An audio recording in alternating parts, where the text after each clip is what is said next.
Big TV భక్తి సమాచారం WhatsApp ఛానల్లో జాయిన్ అవ్వండి. అన్ని విశేషాలు ఎప్పటికప్పుడు తెలుసుకోండి.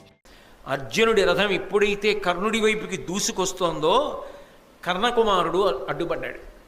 కర్ణుడు చూస్తుండగా ఆ కర్ణుడి యొక్క కుమారుణ్ణి ఉత్తమౌజుడు అనబడేటటువంటి పాండవ వీరుడు సంహరించాడు. ఇవన్నీ కర్ణుడి పాలిట దారుణమైనటువంటి విషయాలు యుద్ధంలో. ఎందుకని అంటే ఏదో మాయ చేశారో లేకపోతే కుట్ర చేశారో అని నేను అంటలేదు. దారుణమైన విషయము అంటే మనస్సు చితికిపోవడానికి, అంత ఉత్సాహంతో ఉన్న మనసు నీరు కారిపోవడానికి కావలసిన సంఘటనలు జరుగుతున్నాయి. అంటే దైవము యొక్క ప్రచోదనం అలా ఉంది. భారత యుద్ధం పూర్తి అయిపోవాలంటే కర్ణుడు పడిపోవడం వినా మార్గం లేదు. అందుకే కళ్ళ ముందు కుమారుడు మరణించాడు. ఎంత తండ్రి అయినా ఆ కళ్ళ ముందు కొడుకు పడిపోయినప్పుడు కర్ణుడు తట్టుకోలేకపోయాడు, వివశుడయ్యాడు. 10 మంది కురుకుమారులు అర్జునుణ్ణి ఆపబోయారు. కానీ అర్జునుడు ఆ 10 మందిని సంహరించాడు. ఇంకొంచెం ముందుకెడుతున్న సందర్భంలో భయంకరమైనటువంటి సన్నివేశం జరిగింది. దుశ్శాసనుడు కనబడ్డాడు భీముడికి. ఈ దుర్మార్గుడు నా కన్నుల ఎదురుగుండా ఇవాళ కనబడ్డాడు, వీణ్ణి చంపుతానని ఎక్కడ లేని పౌరుష ప్రతాపాలతో భీముడు వెళ్ళి గదాయుద్ధం చేసి ఆ దుశ్శాసనుడి యొక్క శరీరాన్ని 2 చేతులతో ఎత్తి పట్టి గిరగిరా తిప్పి నేలకేసి కొట్టి, పాదాలతో శరీరాన్ని తొక్కి, మోకాలితో కంఠం మీద అదిమి పట్టి నొక్కి తలని గిరగిరా తిప్పి, ఇంకా పగ తీరక ఆయన మీద కూర్చుని దుశ్శాసనుడి మీద నృసింహస్వామి హిరణ్యకశిపుని యొక్క గుండెలు ఎలా బద్దలగొట్టాడో అలా వక్షస్థలాన్ని చీల్చి ఆ నెత్తురు దోషిటితో పట్టుకుని త్రాగి, చిన్నప్పుడు తాగిన పాల కన్నా అంతఃపురంలో తాగిన పళ్ళరసాల కింద కక్ష తీరేటట్టు తాగిన ఈ నెత్తురు రుచి ఎక్కువ అని ఆ నెత్తురు తీసి ఒళ్ళంతా చల్లుకుని పదే పదే చుట్టూ తిరుగుతూ వచ్చి దుశ్శాసనుణ్ణి తొక్కుతుంటే అటు దుర్యోధనుడు ఇటు కర్ణుడు బాణం వెయ్యడం కూడా మరిచిపోయి భీముణ్ణి చూస్తూ నిలబడిపోయారు. అంత ఉగ్రమూర్తి అయి ఆ దుశ్శాసనుణ్ణి సంహరించాడు భీముడు. తన కళ్ళ ముందు కొడుకు పోయాడు, కళ్ళ ముందు 10 మంది పోయారు ఆ కురుకుమారు. వెంటనే భయంకరమైన రీతిలో దుశ్శాసనుడు పోయాడు. అసలు ఆ భీముడి యొక్క రూపాన్ని చూశారు. నెత్తురంతా ఒంటి మీద చల్లేసుకుని యుద్ధభూమిలో పరిగెడుతుంటే ఆ భీముడిని చూసి పారిపోయింది కురుసైన్యం అంతా. ఎవరి జోలికి వస్తాడో, ఎవరడ్డొస్తే ఏం చేస్తాడో అని. అటువంటి భీకర సమయంలో మనసంతా కదిలిపోయింది. కర్ణుడు కూడా నిశ్చేష్టుడైపోయాడు, దుర్యోధనుడు నిశ్చేష్టుడైపోయాడు. అటువంటి సమయంలో ఇంకొక 10 మంది కురుకుమారులు భీముడి వైపుకి ఎడుతుంటే అర్జునుడు ఆ 10 మందిని చంపేశాడు. అప్పటికి దుర్యోధనుడి యొక్క 20 మంది సోదరులు పోయారు, కర్ణుడి యొక్క కొడుకు పోయాడు, దుర్యోధనుడి యొక్క తమ్ముడు భీముడి చేతిలో పోయాడు దుశ్శాసనుడు. ఇన్ని వెంట వెంట వెంట వెంట వెంట వెంట ఒక్క క్షణంలో జరిగిపోతున్నాయి. ఎంత పెద్ద మంట అయినా 10 బిందెలతో అదే పనిగా తెచ్చి నీళ్లు పోసేస్తుంటే ఎలా చల్లారిపోతుందో, అప్పటి వరకు మధ్యందిన మార్తాండుడిలా వెలిగిపోయిన కర్ణుడిలో ఉన్నటువంటి పౌరుష ప్రతాపాలు కొంత తగ్గడానికి, ఆయన మనసు వికలమవడానికి ఇది కారణమైంది. దీనికి తోడు కర్ణుని యొక్క కుమారుడు ఉన్నాడు, ఆయన పేరు వృషసేనుడు. అతడు ఒక్కడే ధైర్యం చేసి భీముడి వైపుకి వెళ్ళాడు. కానీ భీముడు ఆయనతో యుద్ధం చేశాడు. ఈలోగా అర్జునుడు శక్తివంతమైనటువంటి బాణాన్ని ప్రయోగించి కర్ణుడి కళ్ళ ముందే ఆ కొడుకు వృషసేనుడి యొక్క తల తరిగేశాడు. కళ్ళ ముందు ఇంకొక కొడుకు తల తెగి నేల మీద పడిపోయింది. ఇవన్నీ చూసిన తరువాత ఎంతటి వాడికైనా మనస్సు వికలమైపోతుంది. కర్ణుడు అర్జునుడితో యుద్ధానికి వెళ్లే ముందు జరిగినటువంటి సంఘటనల పరంపర. ఈలోగా ఆకాశంలోకి దేవేంద్రుడు, బ్రహ్మగారు, పరమశివుడు వీళ్ళందరూ వచ్చి నించున్నారు. నించుని నరనారాయణులు, ఆ కృష్ణార్జునులు ధర్మ సంస్థాపన కోసం అవతరించిన వారు. ఈ కర్ణుడు అధర్మపక్షాన్ని ఆశ్రయించినవాడు. ఆయన యందు సుగుణములు ఉండవచ్చుగాక, కానీ ఈ కర్ణుడి శరీరము నేల పడిపోవుగాక. ఇతడు అర్జునుడి చేతిలో ఓడిపోవుగాక, పాండవులు గెలిచెదరుగాక అని ఏకంగా ఇంద్రుడు, బ్రహ్మగారు, పరమశివుడు పైనుంచి ఆశీర్వచనం చేశారు. దానికి తోడు కృష్ణ పరమాత్మ సారథ్యం చేస్తున్నాడు. ఇద్దరి మధ్య భయంకరమైన యుద్ధం ప్రారంభమైంది. అటు కృష్ణార్జునులిద్దరూ శంఖాలు పూరించారు, ఇటు కర్ణశల్యులిద్దరూ శంఖాలు పూరించారు. ఒకరు వేసిన అస్త్రానికి తీసిపోకుండా రెండో వారు అస్త్రం వేస్తున్నారు. కర్ణార్జునుల యొక్క యుద్ధం జరుగుతుంటే ఇక చాలా సైన్యం మనమే ఉంది, క్షణాల మీద కొట్టుకోవచ్చు, చావచ్చు, ఈ యుద్ధం మళ్ళీ చూడడం కుదురుతుందా అని యుద్ధం మానేసి చూస్తూ నిలబడ్డారు. అంత భయంకరమైనటువంటి యుద్ధం జరిగింది. ఇక అర్జునుణ్ణి నిర్జించాలనేటటువంటి బలమైన సంకల్పంతో తాను ఖాండవవన దహనం చేసినప్పుడు తన దగ్గరికి వచ్చి నాగాస్త్రంగా మారినటువంటి అశ్వసేనుడు అనబడేటటువంటి సర్పానికి సంబంధించినటువంటి బాణము కర్ణుడు వరలో పెట్టి ప్రత్యేకంగా చందనముతోటి పుష్పాలతోటి పూజ చేసి ఎప్పుడూ భద్రంగా ఉంచుతాడు. అటువంటి బాణాన్ని తీసి గురి చూసి సంధించి అర్జునుడి మీదకి విడిచిపెడుతున్నాడు. శల్యుడు కర్ణుడి వంక చూసి అన్నాడు, నువ్వు పెట్టిన గురి సరికాదు, కంఠానికి పెట్టపోయి క్రీగంటి దగ్గర పెట్టావు, మార్చ్ అన్నాడు. ఈ మాట అనేటప్పటికీ కర్ణుడికి ఎక్కడలేని కోపం వచ్చింది. నేను యోధాన యోధుణ్ణి, నాకు గురి పెట్టడమే రాదా? నువ్వు అన్నావు కాబట్టి నేను గురి మార్చను, నేను అలాగే వేస్తాను బాణాన్ని అని బాణం వేశాడు. అది నిజానికి అర్జునుడి యొక్క కంఠాన్ని ఉత్తరించేయాలి, కానీ సారథ్యం చేస్తున్నవాడు ఎవరు? కృష్ణ పరమాత్మ. అందుకే ఆయన రథాన్ని 5 అంగుళాలు భూమిలో దిగబడిపోయేటట్టుగా తొక్కాడు.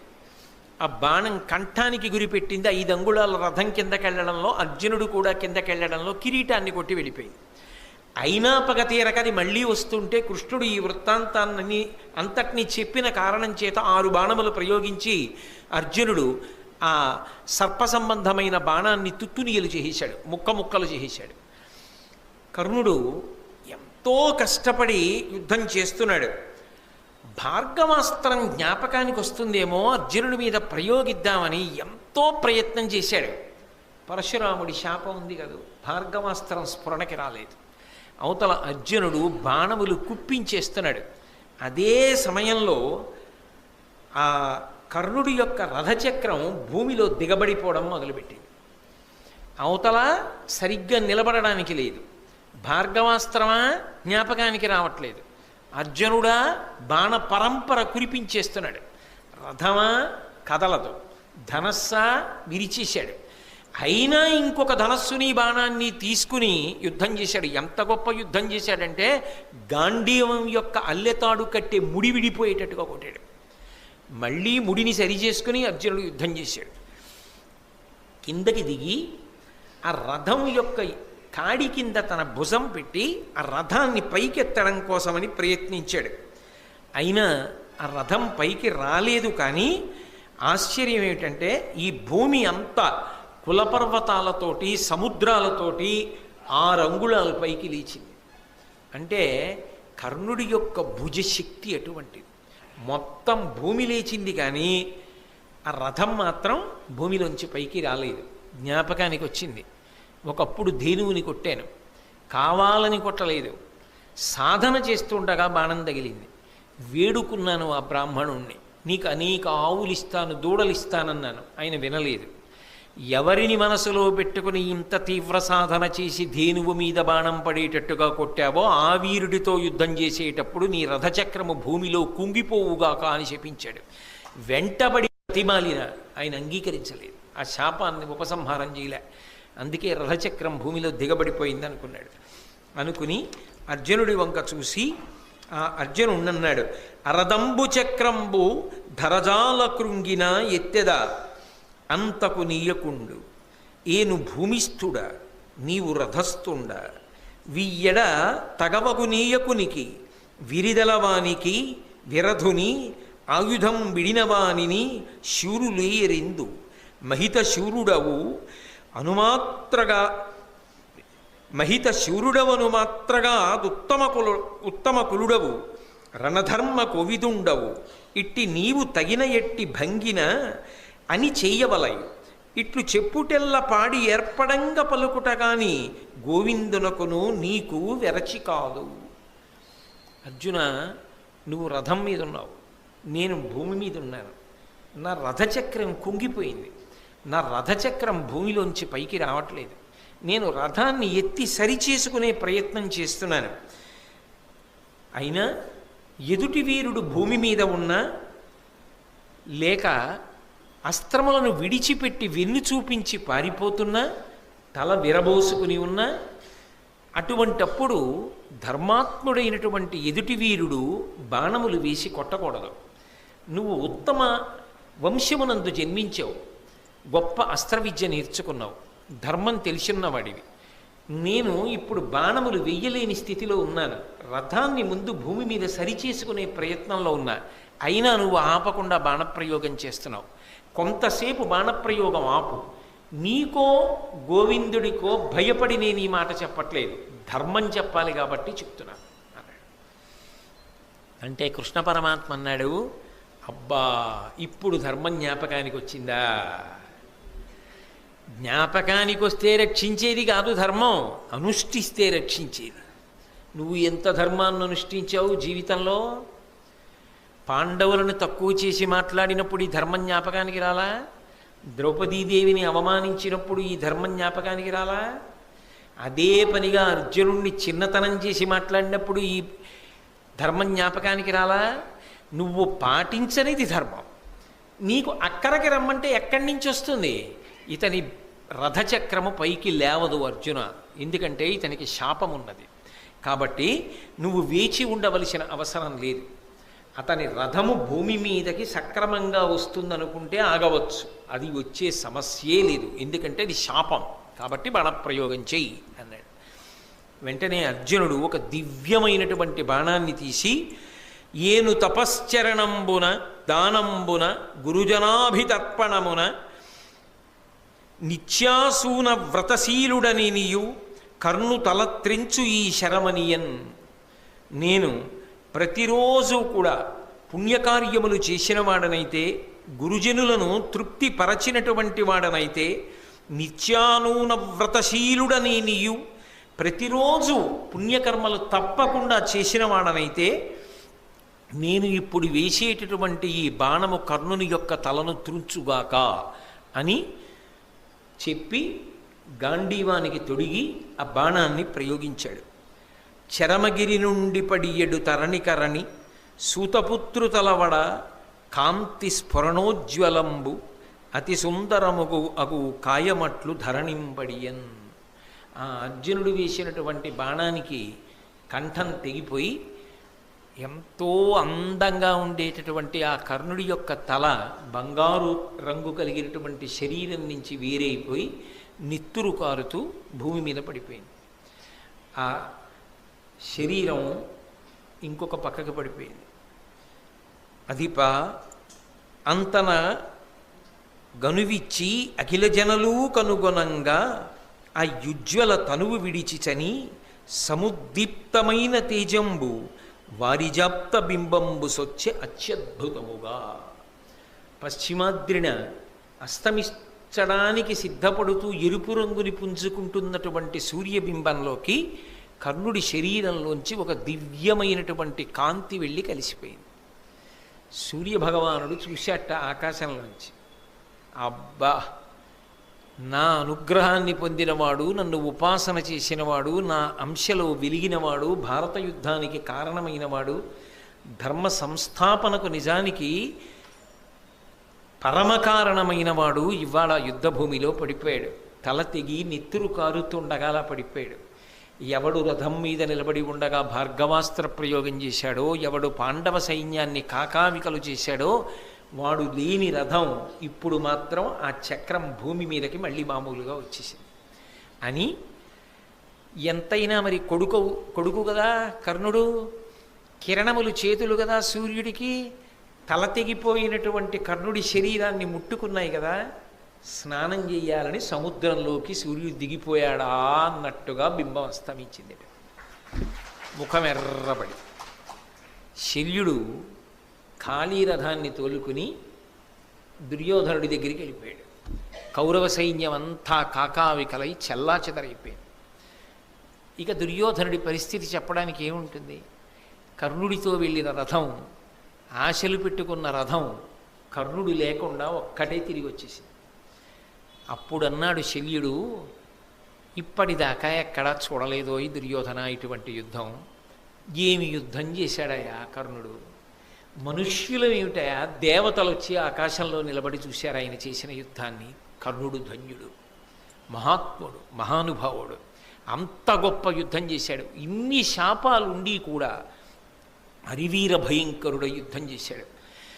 అన్నిటికన్నా గొప్ప విషయం ఏమిటంటే ఆయన చేసిన యుద్ధానికి కృష్ణార్జునులు కూడా తెల్లబోయి తడబడ్డారు. నిజంగా మరి అన్నాడుగా, బతికియుండిన సుఖములు బడయవచ్చు అన్నాడు అర్జునుడు. అంత గొప్ప యుద్ధం చేసి అస్తమించాడు. అటువంటి మహావీరుడు ఆయనకి సారథ్యం చేశానన్నాడు. ఇప్పుడు కర్ణుడు పడిపోయిన తర్వాత ఆ విధంగా మహాభారత యుద్ధకాలమునందు కర్ణుడు పడిపోయాడు. ఆ తర్వాత నల్లేరు మీద నడక, మిగిలిన వాళ్ళు పడిపోయారు. దుర్యోధనుడి తొడలు భీమసేనుడు విరగ్గొట్టాడు. ధర్మరాజు గారికి పుణ్యజలాలతో కృష్ణ పరమాత్మ దగ్గరుండి పట్టాభిషేకం చేయించారు. ఆ పూజలో ఉంచి పూజించినటువంటి శంఖంలోకి నదీ జలములన్నింటినీ తీసి సమస్త భూమండలానికి సార్వభౌముడిగా ధర్మరాజు గారికి పట్టాభిషేకం చేశారు. ధర్మరాజు గారు పట్టాభిషిక్తుడైన తరువాత అప్పుడు భూమి అంతా సస్యశ్యామలమై ధార్మికమైనటువంటి బుద్ధితో ప్రజలందరూ ప్రవర్తిస్తూ సంతోషంగా ఉంది. నరనారాయణుల యొక్క అవతారమునకు కావలసినటువంటి ప్రయోజన సిద్ధి కలిగింది. అంత గొప్ప భారతం. ఆ భారతం వచ్చినదే ధర్మ సంస్థాపనకి. ఆ ధర్మ సంస్థాపనలో అత్యంత క్లిష్టమైన ఘట్టము కర్ణుడు పడడం. దాని చేత నరనారాయణులు ప్రీతి చెందారు. ధర్మ సంస్థాపన జరిగింది అని చెప్పి దేవతలందరూ సంతోషించారు. కర్ణుడికి కూడా అంతకన్నా మార్గం లేదు కాబట్టి ఆయన కూడా ఉత్తమగతులను పొంది వీరస్వర్గాన్ని అలంకరించాడు.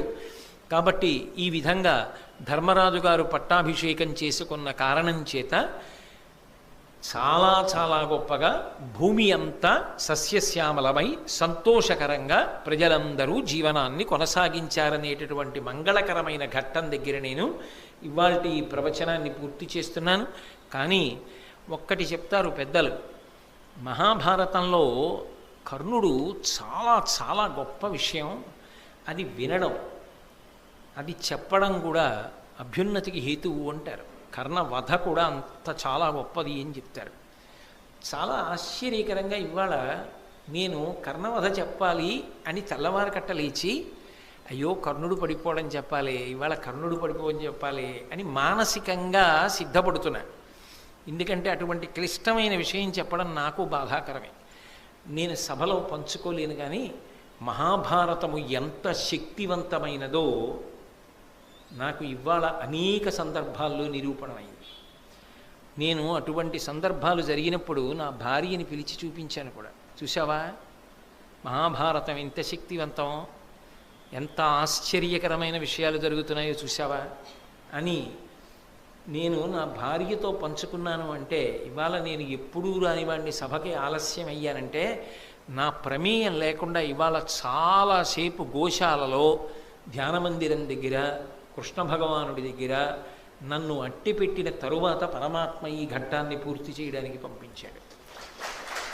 అంటే అది సామాన్యమైన ఘట్టం కాదు. మహాభారతంలో కర్ణుడి పాత్ర పరిశీలనం అంత గొప్పది అని పెద్దలు ఎందుకు చెప్తారో స్వానుభవంలో నాకు అర్థమైంది. For more videos like this, subscribe Big TV channel.